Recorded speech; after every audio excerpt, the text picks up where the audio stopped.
Look, you don't have to be the CIA or any other government agency to figure out that the Indiana Pacers elected to hit that reset button at last year's NBA trade deadline. When Sabonis got his moving papers and then this summer Malcolm Brogdon was on his way, they kept it moving, and the expectation is that they're going to continue in that direction this season as well. So in today's video, let's take a deep look at the Indiana Pacers, where they're at, where they're going to be, and where they could end up finishing at the end of the season.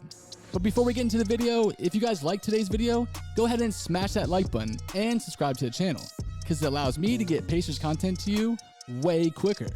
Now let's jump right in it. Look, the Pacers trying to retool around Haliburton and rookie Bennedict Mathurin, there's going to come some growing pains, you guys. And it's not going to be as seamless as a transition for the Pacers as some might expect. But there's one way, you guys, that the Pacers can actually fast forward their rebuild. It's called the evolution of Haliburton. Let's check it out.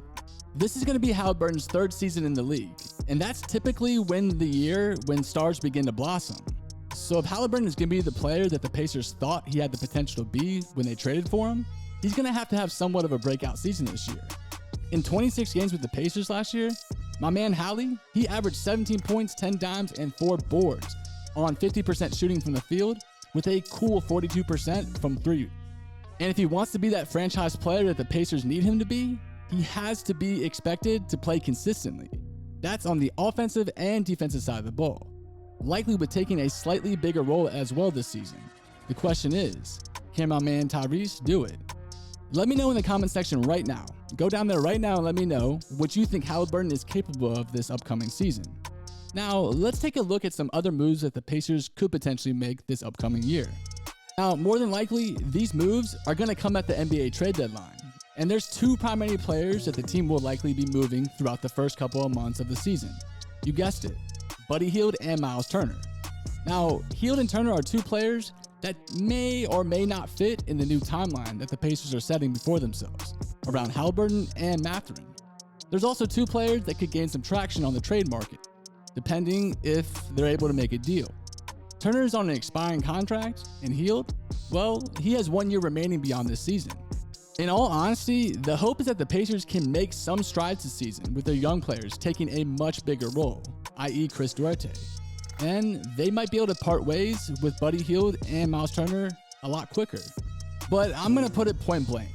This much we know to be true, Turner's days in Indiana, they are numbered, with his both mildly sad and perfectly understandable. He needs, maybe wants out. Indiana's moving in that new direction. Everybody is currently on the same page. But what I seem to see a lot of is that the fans, they're not on the same page as the organization. Turner's time's up, you guys, and a team like the Dallas Mavericks or another contender could really use his services. And with the Pacers in full rebuild mode, his services could be needed elsewhere. So there's no black hat or white hat here. Do you understand what I'm saying? It's not like there was some other Pacers stars like Paul George or Victor Oladipo, who they demanded out of Indiana. Turner, my man, gave the Pacers 7 good years, and at this point, heading into his 8th season, both sides have seemed to make it abundantly clear that the relationship isn't going to last past the trade deadline. So, to Miles Turner's credit, he never asked out, never made a trade demand, never did anything but provide the Pacers with his best efforts. He did the opposite of what Paul George did, the opposite of what Victor Oladipo did. The future of this franchise clearly involves Tyrese Haliburton, Bennedict Mathurin, Chris Duarte, Andrew Nembhard, Isaiah Jackson, and a few others. So the sooner that the Pacers can make a deal and clear out minutes for the young guys, the better. But it could be a bittersweet moment for fans and for myself to see Turner go. Because when Rick Carlisle was hired to return to Indiana, it was kind of thought that he had the team on the cusp of doing something special. But we all saw those injuries, followed by more injuries and more. The Pacers, they did something Pritchard had been wanting to do for some time now. They blew it up, baby. Give owner Herb Simon some credit too. He always wanted his teams to be competitive at the very worst. He believed in producing the best team possible, even if they exited a limited ceiling. Not anymore. The owner, the franchise, the coach, the city, and the roster are all bought into this rebuild. Now, on a positive note, Jalen Smith, he's back and ready to make a difference, because not really many expected him to return to Indiana after his 22-game stint with the team last season. But he said he left money on the table, and he came to collect. The most Indiana could offer Smith was a 2-year deal worth $10.6 million. After being dealt to the Pacers from Phoenix, my man averaged 13.4 points, 7.6 boards in just 22 games. After things ended up very bad with him in Phoenix, he found new life and kind of a new game with the Indiana Pacers. All in all, you guys, I think the Pacers are on the right track. They all seem to be bought into the current plan, whether you want to call it retooling, rebuilding, or just simply trying to get a dub. The future is definitely bright with Tyrese Halliburton and Benedict Mathurin.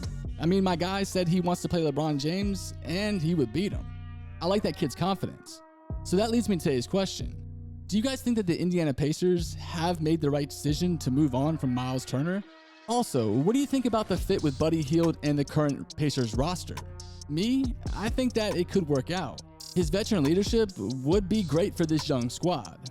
But if they're able to get something in return that would help them in the future, they probably have to move on from Hield as well. But let me know in the comment section what you guys think.